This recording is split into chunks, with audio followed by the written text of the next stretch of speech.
तो जी आचार्य जी, तो प्रश्न ये है हमारा कि जो जी, हम तिलक करते हैं, जी, तो इसका महत्व क्या है? इसके प्रकार कितने हैं और क्या इसकी भी कोई विधि है? तो उसके ऊपर कृपया जी। देखिए इसमें जो प्रकार हैं वो तो बहुत सारे प्रकार हैं, लेकिन मुख्यतः इसमें हमारी जो वैदिक सनातन पद्धति है उसमें 3 मूल हैं प्रकार। उसमें सबसे पहले वैष्णव आता है और फिर दूसरा जो है वो शैव आता है और तीसरा शाक्त।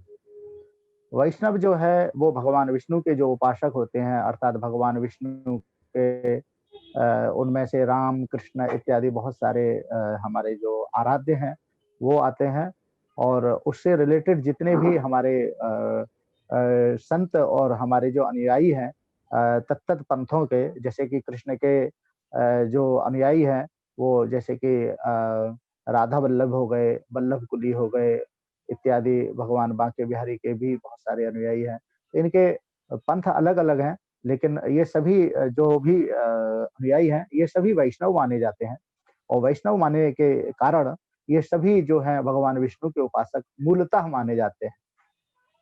और इसमें बहुत सारे इन पंथों के आचार्य हुए हैं, जैसे रामानंदाचार्य, रामभद्राचार्य क्या ये आपके वल्लभाचार्य जी, माध्वाश्रम जी, इत्यादि बहुत सारे आचार्य हुए हैं हमारी वैदिक सनातन पद्धति में, जिनके अपने-अपने पंथ और संप्रदाय हैं और उन्होंने अपने-अपने पंथों के अनुसार तिलक जो है अपने शिष्यों को प्रदान किए हैं। जो उनके अनुयायी हैं, वो उन तिलकों का चिन्ह के स्वरूप में भगवान का प्रसाद स्वरूप उसको मस्तक पे धारण करते हैं। इसी तरह जो शैव्य होते हैं, शैव्य अर्थात भगवान शिव के जो उपासक होते हैं, वो ऊर्ध्वपुंड का धारण करते हैं। ऊर्ध्वपुंड जो होता है वो पूरे मस्तक पे होता है, 3 जो त्रिपुंड जिसको बोलते हैं और बीच में माँ जगदम्बा भवानी के रूप में अर्थात पार्वती के रूप में लोग श्री लगाते हैं अर्थात रोली लगाते हैं। तीसरा जो आता है शाक्त, शाक्त माने भगवान माँ जगदम्बा दुर्गा के लिए शक्ति की जो उपासना करते हैं, वो शाक्त कहलाते हैं और जो अ, हम देखते हैं कि जो बिंदी के स्वरूप में लोग प्रयोग करते हैं अपने मस्तक पे जो तिलक धारण करते हैं, वो माँ जगदम्बा के रूप में है और वो दुर्गा के उपासक माने जाते हैं। तो इसके मूलतः 3 प्रकार हैं, लेकिन पंथ और संप्रदाय के अनुसार इसके सैकड़ों प्रकार हैं और उनका तत्त रूपों में उसका विभाजन किया गया है। तो जी, आचार्य जी, जो सबसे सरल है, जो अंगूठे से लगाते हैं और चाहे भाई दूज हो या रक्षाबंधन हो, जो बहनें भी लगाती हैं और जी, जो दीपावली पे भी अक्सर लगाया जाता है, जी। ये शैव तिलक है, वैष्णव तिलक है या शाक्त तिलक कहते हैं आप माता के? देखो हाँ, देखिए ऐसा है जो सॉरी ये जो तिलक हमारी बहनें हमारे मस्तक पे सजाती हैं या हम स्वयं जब पूजन करते हैं तो अपने मस्तिष्क पे तिलक धारण करते हैं, ये वैष्णव तिलक माना जाता है मूल रूप से। भगवान के क्योंकि हाँ, देखिए शाक्त जो होते हैं प्रायः वो त्रिपुंड के साथ में जो ऊर्ध्व तिलक लगाते हैं, वो माना जाता है शाक्त तिलक। वस्तुतः हम और आप जितने भी लोग भी हैं, ये सभी जो साधारण जो तिलक लगाते हैं, चूँकि इसका कोई लक्ष्य नहीं होता है क्योंकि तिलक जो होता है हमेशा अपनी गुरु परंपरा से प्राप्त होता है।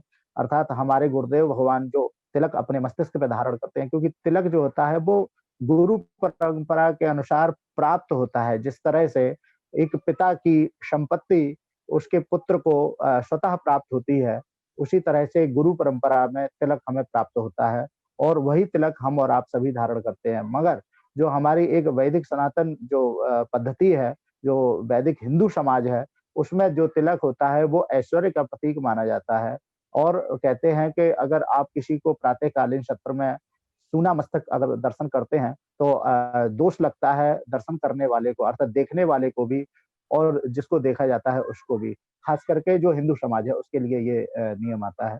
लेकिन आजकल चूँकि हम और आप सभी पाश्चात्य संस्कृति से अर्थात जो अमेरिका इत्यादि की जो देशों की जो संस्कृति है, उससे इतने प्रभावित हो गए हैं और सेकुलरिज़्म के कारण कहीं न कहीं आजकल तो हर चीज़ का विरोध हो रहा है। लेकिन ये हमारे और आपके सभी के लिए ये उचित नहीं है और इसलिए हमें तिलक ज़रूर धारण करना चाहिए। तिलक धारण करने से हमारा जो मस्तिष्क और हमारा जो मानसिक जो कह सकते हैं स्वास्थ्य होता है, वो अच्छा रहता है। इसके कारण हमें तिलक ज़रूर धारण करना चाहिए और उससे पुण्य प्राप्ति भी होता है और हमारी उसकी जो शारीरिक जो व्यवस्था है, उसके अंतर्गत जब हम अपने मस्तिष्क पर तिलक धारण करते हैं, तो हमारा जो मानसिक जो स्वास्थ्य होता है, वो अच्छा होता है। इसके कारण हमें तिलक ज़रूर धारण करना चाहिए। बहुत खूब आचार्य जी। तो और आचार्य जी, इसका कोई धारण करते हुए कोई मंत्र है जिसका हाँ जी, उच्चारण करें? मंत्र बिल्कुल, बिल्कुल। इसका मंत्र है चंदनस्तु महत्पुण्यम पवित्रम पापनाशनम आपदा हरते नित्यम लक्ष्मी तिष्ठतु सर्वदा। इसका इसका अर्थ ये है कि चंदन जो होता है महापुण्य प्रदान करने वाला होता है और हमेशा आपत्तियों से आपको बचाता है और इसके अलावा हमेशा जो आपकी ये हमारी आम जो सामाजिक प्रक्रिया है उसके अंतर्गत भी देखा जाता है। जो व्यक्ति तिलक लगाए होता है उसको सामाजिक दृष्टिकोण से भी पवित्र माना जाता है अर्थात शुद्ध माना जाता है। तो जी, आपको शुद्धता का एक प्रमाण भी देता है और जो तिलक लगाते हैं उनके घर में हमेशा माँ लक्ष्मी का निवास होता है। ये इस मंत्र में बतलाया गया है। अच्छा जी।